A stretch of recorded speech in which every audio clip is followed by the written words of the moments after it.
దేశవ్యాప్తంగా లోక్సభ కౌంటింగ్కు అన్ని ఏర్పాట్లు పూర్తి అయ్యాయి. ఉదయం 8 గంటల నుంచి లెక్కింపు మొదలవుతుంది. 543 స్థానాల్లో 8,000 మంది అభ్యర్థులకు పైగా పోటీ చేశారు. అధికారం తమదేనని అటు ఎన్డీఏ ఇటు ఇండియా కూటమి లెక్కలేసుకుంటున్నాయి. ఎగ్జిట్ పోల్స్ బీజేపీకి పట్టం కడితే exit polls Modi media polls అని రాహుల్ గాంధీ సెటైర్లు వేశారు. దేశవ్యాప్తంగా లోక్సభ కౌంటింగ్కు అన్ని ఏర్పాట్లు పూర్తి అయ్యాయి. ఉదయం 8 గంటల నుంచి లెక్కింపు మొదలవుతుంది. 543 స్థానాల్లో 8,000 మంది అభ్యర్థులకు పైగా పోటీ చేశారు. అధికారం తమదేనని అటు ఎన్డీఏ ఇటు ఇండియా కూటమి లెక్కలేసుకుంటున్నాయి. ఎగ్జిట్ పోల్స్ బీజేపీకి పట్టం కడితే exit polls Modi media polls అని రాహుల్ గాంధీ సెటైర్లు వేశారు. దేశవ్యాప్తంగా లోక్సభ కౌంటింగ్కు అన్ని ఏర్పాట్లు పూర్తయ్యాయి. ఉదయం 8 గంటల నుంచి లెక్కింపు మొదలవుతుంది. 543 స్థానాల్లో 8,000 మంది అభ్యర్థులకు పైగా పోటీ చేశారు. అధికారం తమదేనని అటు ఎన్డీఏ ఇటు ఇండియా కూటమి లెక్కలేసుకుంటున్నాయి. ఎగ్జిట్ పోల్స్ బీజేపీకి పట్టం కడితే exit polls Modi media polls అని రాహుల్ గాంధీ సెటైర్లు వేశారు.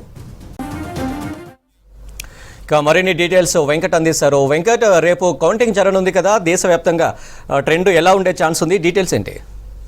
Yes Anil, good evening. మొత్తానికి దేశవ్యాప్తంగా మారథాన్ తరహాలో జరిగిన ఎన్నికల తంతుకు రేపు పులిస్టా పడబోతుంది.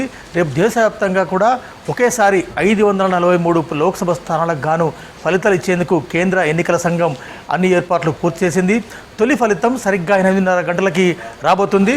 అయితే దేశవ్యాప్తంగా ఉన్న 543 లోక్సభ స్థానాల్లో చాలా క్యూరియాసిటీగా ఏ రాష్ట్రం నుంచి ఏ ఫలితం ఎలా వస్తుంది, ఎట్లా వస్తుంది, ఎక్కడి నుంచి వస్తుంది అనేది దేశవ్యాప్తంగానైతే ఫలితాలు ఉత్కంఠకు దారితీస్తున్నాయి, ఉత్కంఠ రేపుతున్నాయని చెప్పవచ్చు.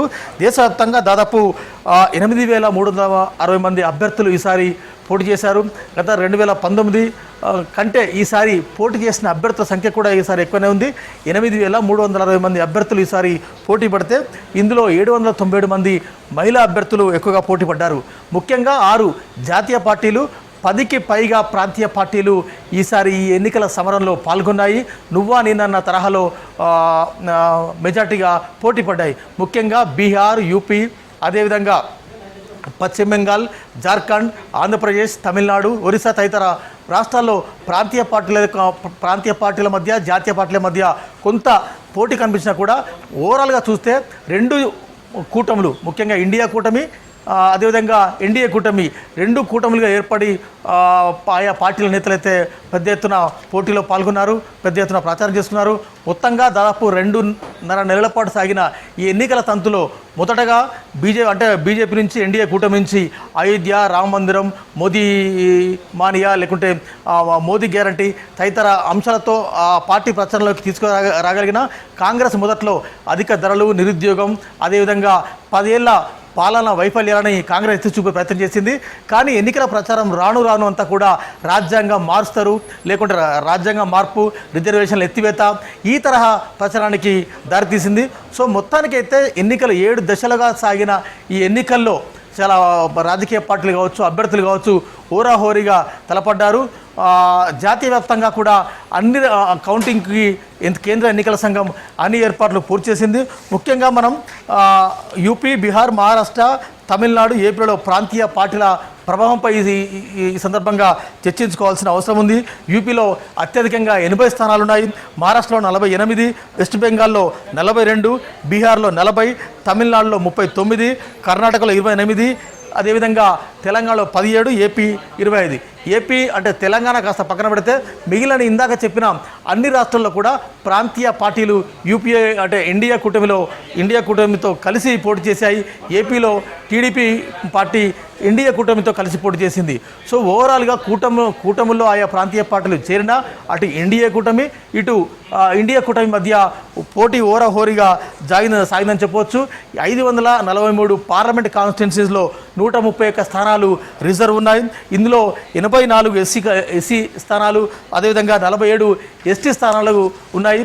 అభ్యర్థులంతా అంటే ప్రధాని నరేంద్ర మోడీ వారణాసి నుంచి, అదేవిధంగా రాహుల్ గాంధీ 2 స్థానాల నుంచి ఈసారి కీ కాంటెస్ట్గా పోటీ చేశారు. అయితే ముఖ్యంగా ఫలితాలు వెలువడిన నేపథ్యంలో తొలి ఫలితం ఎక్కడి నుంచి వస్తుంది, చివరి ఫలితం ఎక్కడి నుంచి వస్తుంది అనేది పెద్ద ఎత్తున చర్చ కొనసాగుతుంది. అయితే తొలి ఫలితం యూపీ అదేవిధంగా బీహార్ నుంచి వచ్చే అవకాశం ఉంది. అయితే చివరి ఫలితాలు ఎక్కడైతే లోక్సభ స్థానాల్లో ఓటర్ల సంఖ్య ఎక్కువగా ఉంటుందో అక్కడ చివరి ఫలితం వచ్చే అవకాశం ఉంది.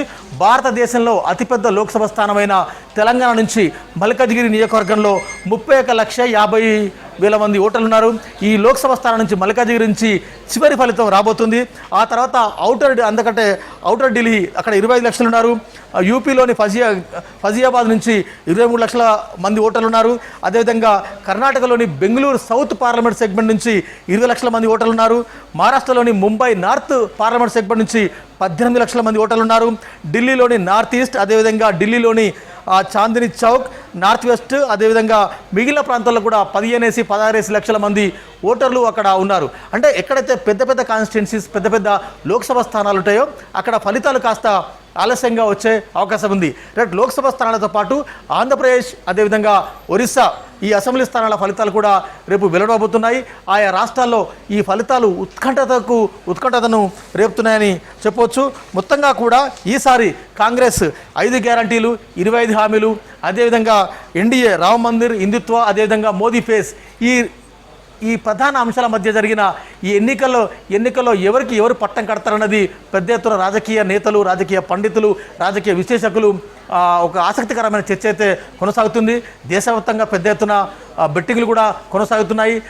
ముఖ్యంగా ఈసారి ఈ ఎన్నికలైతే చాలా క్యూరియాసిటీగా అంటే ఎన్నికల ప్రచారం అనుకోవచ్చు, తర్వాత మిగిలిన తంతు అనుకోవచ్చు, చాలా ఆసక్తికరమైన పరిణామాల మధ్య జరిగిందని చెప్పవచ్చు. అయితే నిన్న వెల్లడైన ఎగ్జిట్ పోల్స్ ఫలితాలు అయితే ఆయా రాజకీయ పార్టీలు ఆలోచనకు భిన్నంగా ఆయా రాజకీయ పార్టీల విశ్లేషణలకు భిన్నంగా ఎగ్జిట్ పోల్స్ ఫలితాలు వచ్చేసాయి. అయితే సాధారణంగా తమను చూసి దేశవ్యాప్తంగా జనం ఓట్లు వేశారు. మళ్ళీ మూడోసారి మోడీకి పట్టం కట్టారని ఇప్పటికే మోడీ అదేవిధంగా అమిత్ షా కామెంట్ చేశారు. అయితే రేపు లోక్సభ ఫలితాలు వచ్చిన తర్వాత మళ్ళీ మోదీ మూడోసారి అధికారంలోకి వచ్చిన తర్వాత రానున్న 100 రోజుల కోసం మోదీ కూడా ఒక యాక్షన్ ప్లాన్ తయారు చేశారు. అంటే ఈ 100 రోజుల్లోనే ఏం చేయాలని ఇప్పటికీ అధికార వర్గాలతో ఒక మీటింగ్ కూడా ఒక కాన్ఫరెన్స్ కూడా ఏర్పాటు చేసుకోవడం జరిగింది. ఇక ఇదే ఎగ్జిట్ పోల్ ఫలితాలపై ఈ మధ్యాహ్నం ఏఐసిసి అధినేత్రి సోనియా గాంధీ కూడా కామెంట్ చేశారు. Wait and see, exit poll ఫలితాలు అన్ని వాస్తవం కాకపోవచ్చని సోనియా కామెంట్ చేశారు. అదేవిధంగా ఎగ్జిట్ పోల్ ఫలితాల పట్ల రాహుల్ గాంధీ కూడా పెదవి విరిచారు. అది మోడీ మీడియా ఫలితాలు, ఎగ్జిట్ పోల్ ఫలితాలు కావని కూడా రాహుల్ గాంధీ కామెంట్ చేశారు. ఇంట్లో వండి వార్చినట్టు ఈ ఎగ్జిట్ పోల్ ఫలితాలు ఉన్నాయని కూడా పశ్చిమ బెంగాల్ నుంచి మమతా బెనర్జీ కామెంట్ చేశారు. అంటే ఎవరు కూడా ఎగ్జిట్ పోల్ ఫలితాలను పూర్తి స్థాయిలో విశ్వసించడం లేదు. అయితే ఈ ఎగ్జిట్ పోల్ ఫలితాలు ఎగ్జిట్ పోల్ ఫలితాలుగా వస్తాయా లేకుంటే రాజకీయంగా ఎట్లా వస్తాయన్నది కూడా నరాలు తెగ ఉత్కంఠ అయితే దేశవ్యాప్తంగా కొనసాగుతుంది. మేజర్గా జాతీయ మీడియా సంస్థలు కొన్ని రాజకీయ పార్టీలకి అదేవిధంగా ప్రాంతీయ మీడియా సంస్థలు ఆయా ప్రాంతీయంగా కొన్ని శాంపిల్స్ ఎక్కువ తీసుకొని చేసిన ఆ కేస్ స్టడీస్లో ఎగ్జిట్ పోల్స్ ఫలితాలు భిన్నంగా వస్తున్నాయి. సో మొత్తంగానైతే దేశవ్యాప్తంగా 18వ లోక్సభ ఎలా ఉండబోతుంది ప్రపంచవ్యాప్తంగా కూడా చాలా ఈగర్గా చూస్తున్నారు. గతంలో ఎన్నడూ లేని విధంగా ఈసారి 64 కోట్ల మంది ఓటర్లు ఈసారి ఓటు హక్కు వినియోగించుకున్నారు. ఈ 64 కోట్ల మందిలో దాదాపు 31 కోట్ల మంది మహిళలు ఈ ఓటింగ్లో పాల్గొన్నారు. గతంలో అంటే 2019 అంతకుముందు ఎన్నికలతో పోలిస్తే ఈసారి ఓటు హక్కు వినియోగించుకున్న వారి సంఖ్య కూడా ఎక్కువగా ఉంది. దేశంలో జరుగుతున్న ఓటింగ్ సరళిని దేశంలో జరుగుతున్న ఎన్నికల తంతుని దాదాపు 42 దేశాలు ఇక్కడికి వచ్చి అబ్జర్వ్ చేసి వెళ్ళాయి. ఆయా ప్రపంచ దేశాలని కూడా రేపు ఫలితం ఎలా వస్తుంది ఎలా ఉండబోతుందన్నది చాలా క్యూరియాసిటీగా వస్తుంది. సో మొత్తానికైతే రేపు ఉదయం 8 గంటలకి లెక్కింపు ప్రక్రియ ప్రారంభం కాబోతుంది. ముందుగా పోస్టల్ బ్యాలెట్ ఓట్లను లెక్కిస్తారు. ఆ తర్వాత తొలి ఫలితం 8:30 కల్లా షార్ప్ 8:30కి తొలి ఫలితం రాబోతుంది. బీహార్ యూపీల నుంచి చివరి ఫలితం తెలంగాణలోని మల్కాజ్గిరి స్థానం నుంచి రాబోతుంది. అనిల్.